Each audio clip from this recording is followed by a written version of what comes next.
Hola, en este video vamos a hacer la deducción de las fórmulas del potencial eléctrico y del campo eléctrico de un dipolo eléctrico.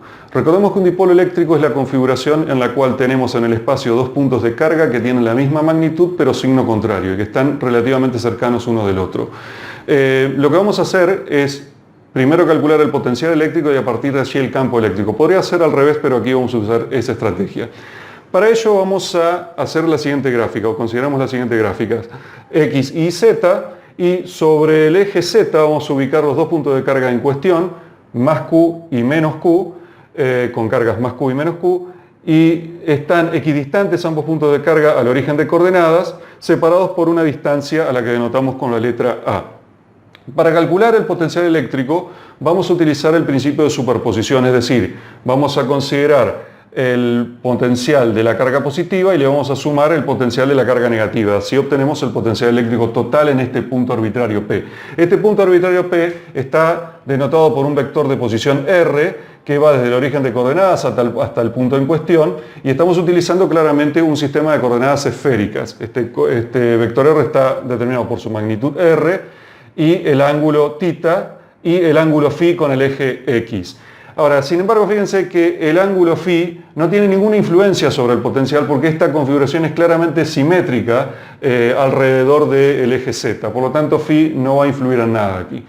Ahora bien, para calcular el potencial eléctrico y para aplicar el principio de superposición, vamos a definir dos vectores auxiliares, uno al que vamos a definir o denotar con R más y a otro R menos, uno que va desde la carga positiva hasta el punto de cuestión y el otro que va desde la carga negativa hasta el punto de cuestión.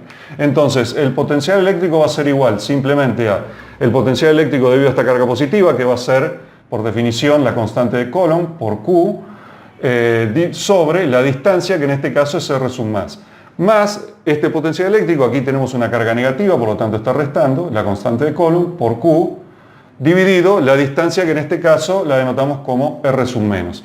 Sacando factor común, esto significa que es igual el potencial es igual a K sub E por Q por 1 sobre R sub más menos 1 sobre R sub menos. Bien, ahora, lo que nosotros queremos es expresar este R sub más y R sub menos en términos de R θ, y como dijimos, φ acá no va a tener ninguna influencia. Ahora bien, ¿cómo hacemos para eso? Vamos a utilizar la ley de los cosenos. ¿Por qué? Podemos definir, sabemos que R sub más al cuadrado por la ley de los cosenos es igual a R al cuadrado más A al cuadrado menos 2 por R por A por el coseno de θ. Y con R sub menos pasa algo análogo. R sub menos al cuadrado va a ser igual a R al cuadrado más A al cuadrado menos 2 por R por A por el coseno, en este caso, de pi menos θ, este ángulo de aquí con el eje Z. Ahora, el coseno de pi menos θ es igual a menos el coseno de θ. Por lo tanto, aquí voy a poner θ y aquí esto se transforma en un más. Reemplazando con la raíz cuadrada, digamos, R sub más y R sub menos van a ser respectivamente las raíces cuadradas de esto. Reemplazando, allí ya obtendríamos la fórmula del potencial eléctrico y no deberíamos hacer más. Sin embargo, para las fórmulas que obtengamos no nos van a dar una idea clara de cuál es el comportamiento que este potencial eléctrico tiene en puntos, sobre todo cuando nos vamos alejando en la distancia del origen de coordenadas. Entonces, para eso vamos a hacer una simplificación y vamos a utilizar una aproximación basados en el hecho de que R sea bastante mayor que A. Vamos a ver qué pasa cuando nos vamos alejando del origen de coordenadas, es decir, que R es bastante mayor que A. Vamos a aprovechar este hecho para simplificar. Aquí hay dos enfoques que se pueden utilizar. Un enfoque más geométrico y uno más analítico. Yo voy a utilizar el enfoque más analítico porque es el que menos se suele encontrar. Entonces, vamos a hacer lo siguiente. ¿Qué vamos a hacer aquí? Vamos a expresar la raíz cuadrada, R sub más de la siguiente manera, o mejor dicho, 1 sobre R sub más de la siguiente manera. Sería 1 sobre la raíz cuadrada de esto, pero lo vamos a expresar de esta forma, como R al cuadrado más A al cuadrado menos 2R por A por el coseno de θ a la menos 1/2. Con R sub menos pasa algo análogo, pero vamos a concentrarnos primero en R sub más. Ahora bien, para aprovechar este hecho y poder hacer una aproximación, vamos a sacar como factor común r al cuadrado de manera tal de que todos estos términos nos queden divididos por r al cuadrado y aprovechemos esto. Entonces, vamos a decir que r sub más al cuadrado va a ser igual a, si saco como factor común r al cuadrado, elevado a la menos 1/2, me queda 1 sobre r por 1 más a sobre r al cuadrado menos 2a sobre r por el coseno de θ elevado a la menos 1/2. Si consideramos r sub menos, fíjense, va a ser lo mismo, nada más que aquí esto se transforma en un más y esto aquí se transforma en un más. Y allí están resumidas las dos fórmulas. Ahora bien, vamos en el paso siguiente a simplificar esta expresión para lograr una expresión más descriptiva, que nos dé información más intuitiva acerca de lo que sucede con este potencial eléctrico. Bien, antes que nada empiezo mencionando algo que olvidé en el paso anterior, y es este vector P, que es lo que se denomina el momento del dipolo eléctrico, que tiene la siguiente definición. Como magnitud es 2A por Q, y la dirección por convención es la dirección que va desde la carga negativa hacia la carga positiva. En este caso es Z sombrero. Lo digo esto porque lo vamos a utilizar este vector en el resultado final de nuestro potencial eléctrico. Bien, tenemos que simplificar esta expresión y vamos a utilizar un enfoque analítico. Lo complicado de esta expresión claramente es este factor de aquí, estos tres términos de aquí. Entonces vamos a definir para eso una variable u, a la que le vamos a definir como a sobre r al cuadrado menos 2 por a sobre r por el coseno de θ. Y vamos a utilizar, para hacer una aproximación a esto, el polinomio de Taylor, la variante en particular que es, o el caso especial que es el polinomio de Maclaurin, que se denomina, que es cuando la variable en cuestión, en este caso u, tiene valores relativamente cercanos a 0.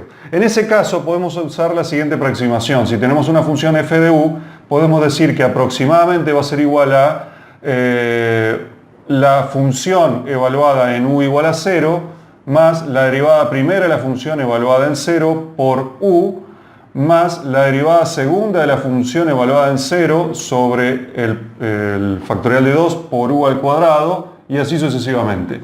En este caso vamos a utilizar estos primeros dos términos, es decir, vamos a estar haciendo una aproximación lineal. No tiene sentido utilizar el término cuadrático ni de ahí para adelante, porque si no vamos a obtener algo más complicado de lo que queremos simplificar. Y la aproximación lineal va a ser suficiente. Ahora bien, fíjense que esta expresión de aquí, nos vamos a concentrar en esta expresión de aquí, puede ser definida como 1 más u a la menos 1/2. Y esto es lo que queremos simplificar. Entonces, vamos a, en este caso genérico que estamos estudiando aquí, vamos a definir una función 1 más u elevado a la n. Vamos a ser más generales que este caso particular. Entonces, si esta es la función f de u, entonces tenemos que la derivada primera de u va a ser igual a n por 1 más u a la n menos 1.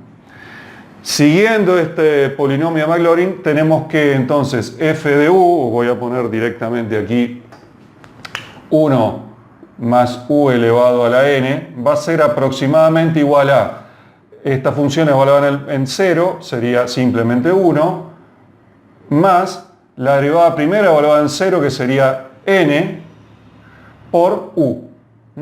Esa es la aproximación, esta es la fórmula de aproximación que vamos a utilizar en este caso. Entonces, esto sería aproximadamente igual a 1 menos 1/2 por u. Ahora, vamos a ya reemplazar aquí, esto sería menos 1/2 por a sobre r al cuadrado, menos por menos es más, aquí este 1/2, este 2 se van, por más a sobre r por el coseno de θ. Esto quiere decir que la expresión 1 sobre r más va a ser igual a 1 sobre r, o aproximadamente, yo voy a usar la igualdad aunque es una aproximación, 1 sobre r por 1 menos 1/2 a sobre r al cuadrado más a sobre r por el coseno de θ. Entonces, ¿qué quiere decir esto? Recordemos que usando la misma lógica vamos a tener que 1 sobre r menos va a ser igual, si recuerdan del paso anterior la fórmula, va a ser, o pueden verla, digamos, es 1 sobre R por, aquí lo mismo, 1 menos 1 medio por A sobre R al cuadrado, y aquí recuerdan que esto cambiaba de signo, en este caso va a ser menos A sobre R por el coseno de θ. Entonces, recordemos que nuestro potencial eléctrico era la constante de Coulomb K sub E por Q por 1 sobre R más menos 1 sobre R sub menos. ¿Y esto a qué va a ser igual? Va a ser igual a K sub E por Q por este menos este. Entonces, fíjense, aquí tenemos 1 sobre R, voy a poner el R aquí. Sí, estoy haciendo bien. Y aquí tenemos este menos este 1 desaparece, este se va con este término se va con y este menos aquí este queda sumando, entonces va a ser por 2 por A sobre R por el coseno de θ. Es decir que, voy a ponerlo aquí arriba, nuestro potencial va a ser igual a la constante de Coulomb por K sub E por Q por 2, voy a hacerlo así de esta manera, para que por 2AQ coseno de θ sobre R al cuadrado. Esta es la fórmula del potencial eléctrico. Otra manera más resumida de expresarlo es la siguiente.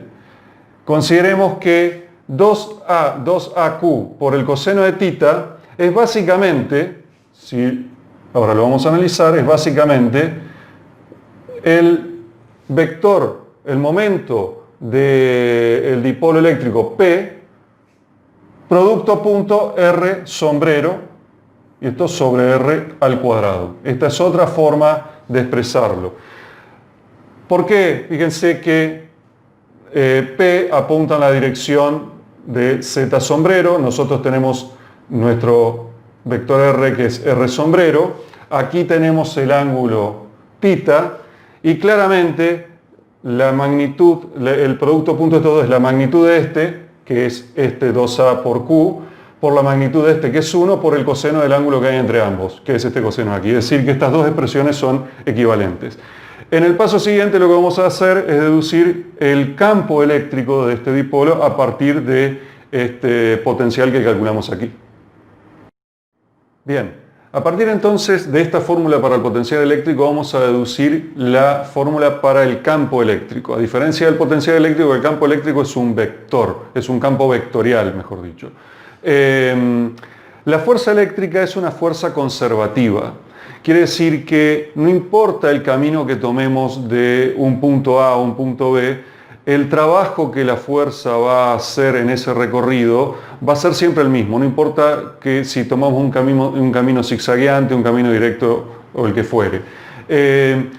Entonces, en este caso, el potencial eléctrico va a ser igual a el negativo de la integral que va desde el punto de referencia que tomemos para el potencial hasta el punto en cuestión que estemos considerando del campo vectorial producto punto por la diferencial de R, digamos, la diferencial del vector de posición de la partícula o la carga que estamos considerando que se desplaza. El punto de referencia generalmente se considera el infinito, en este caso lo hacemos así. Y el potencial eléctrico en el infinito claramente es cero, de aquí se puede deducir fácilmente también eso. De aquí de esto es equivalente a decir que esta es la integral de la diferencial del potencial eléctrico.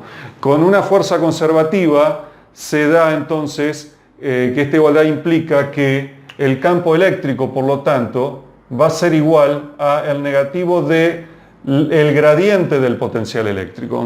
De ahí surge que el gradiente, es decir, el campo eléctrico va a ser el gradiente de la función que nos indica cuál es el potencial eléctrico.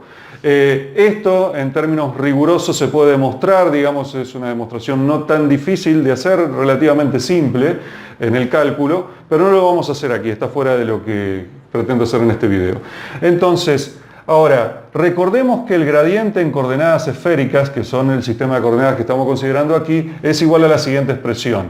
Es, o el operador del, digamos, aplicado que usamos para obtener el gradiente, es esta expresión, es la derivada parcial de la función en cuestión respecto de R por R sombrero más la derivada parcial respecto de tita por tita sombrero, esto es por 1 sobre R, más 1 sobre R por el seno de tita por la derivada parcial respecto de phi por phi sombrero.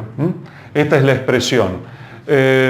Si quieren saber de dónde sale esta fórmula para el operador en coordenadas esféricas, pueden ver el video que está saliendo como recomendado ahora. Allí hago la deducción de este operador del en coordenadas esféricas. Entonces, lo vamos a aplicar aquí. Claramente este término va a desaparecer porque aquí no tenemos la derivada parcial de phi, digamos, de nuestro potencial respecto de phi es 0 porque no depende de phi. Entonces vamos a terminar usando estos dos términos del operador. Esto quiere decir que nuestro campo eléctrico va a ser igual a menos, apliquemos esto aquí, le sería la diferencial respecto de R de esto sería menos K sub E por P por el coseno de tita sobre menos, esto sería menos 2, perdón, sobre R al cubo. En este caso más 1 sobre R, la derivada respecto de tita es menos el seno de tita por K sub E por P sobre R al cuadrado por tita sombrero, aquí me olvidé R sombrero. Esto significa que el campo eléctrico va a ser igual simplemente a 2K sub E por P por el coseno de tita sobre R al cubo más, menos por menos, más K sub E por P por el seno de tita sobre R al cubo. Aquí me vuelvo a olvidar, esto es R sombrero y aquí es tita sombrero. Este es el campo eléctrico y phi desaparece como os he dicho hoy. Es importante, fíjense, es interesante observar que se debilita este campo eléctrico con el cubo de la distancia hacia el origen de coordenadas. Y esto es lógico porque tenemos dos fuerzas. Fíjense que nosotros, este es nuestro eje Z, consideramos aquí el eje Y. Aquí tenemos una carga positiva, aquí tenemos una carga negativa y cuando nos vamos alejando, lógicamente, la carga positiva empuja digamos, hacia allá, la carga negativa hacia aquí, entonces se debilita más rápido que si tuviéramos solamente una de estas cargas, digamos, es decir, juegan una en contra de la otra en ese sentido. Y también es interesante observar los ángulos, particularmente si consideramos a tita, que era este ángulo de aquí, 0, lo consideramos aquí, vamos a ver que el coseno de 0 es 1, el que juega este término desaparece y solamente juega este, que va en dirección de R, que sería hacia allí en este caso, y fíjense que claramente el campo eléctrico va a apuntar hacia arriba, digamos, hacia la parte superior del eje Z, pero se va a debilitar también con el cubo porque este está empujando esta carga hacia allí, que está más cerca, y esta que está más lejos está empujando hacia abajo. Gana esta carga que está más cerca, por eso hay un campo eléctrico apuntando hacia arriba, pero se debilita culpa de esta carga aquí. Y cuando es 90 grados, en este caso de aquí, si fuera así, fíjense que si tenemos una carga aquí, esta carga positiva va a empujar hacia allí, esta carga negativa va a empujar hacia allí, la parte, digamos, estos dos vectores, si los descomponemos de esta manera, estas componentes se van a anular y el campo eléctrico va a apuntar hacia abajo. Y eso es lo que estamos viendo aquí. El coseno de pi sobre 2 es 0, este término desaparece, y el seno es 1, y con esta magnitud de aquí, el campo eléctrico va a estar apuntando hacia abajo, hacia donde crece tita sombrero en este caso va a estar apuntando hacia abajo. Claramente refleja esta situación, esta fórmula claramente es consistente con el sentido común aplicado en forma gráfica, digamos, para el estudio del campo eléctrico de este dipolo. Entonces vemos que es bastante intuitivo. Bueno, y esa sería la fórmula entonces del potencial eléctrico y del campo eléctrico del dipolo eléctrico expresado en coordenadas esféricas.